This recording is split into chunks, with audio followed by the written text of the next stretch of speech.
Naam, ebana ujambo na karibu sana mtazamaji wa Bongo Super Media. Bado tunaendelea kukuripotia habari mbalimbali ambazo zimechomoza kutoka hapa nchini Tanzania.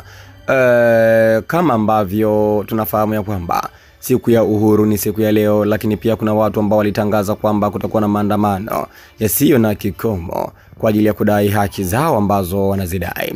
Sasa mpaka hivi sasa kuna baadhi ya video clip na picha mbalimbali kutoka katika jiji la Dar es Salaam.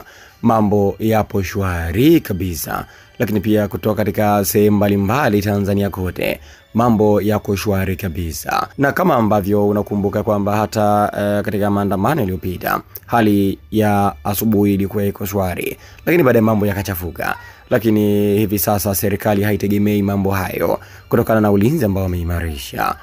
Nimeona waandishi wa habari mbalimbali wameingia fronti kwa ajili ya kuangalia hali halisi Dar es Salaam. Lakini pia mwandishi wa BBC tayari amewasili jijini Dar es Salaam kwa ajili ya kuangalia hali halisi ya siku hii ya uhuru ambayo watu wamepanga kufanya maandamano yao. Lakini kiuhalisia mambo yako shwari pote, kumetulia. Hata katika mitandao mbalimbali ya kijamii na penyewe hakuna vurugu yoyote ile, mambo yako shwari. Mtazamaji wa Bongo Super Media, nikukumbushe tu ya kwamba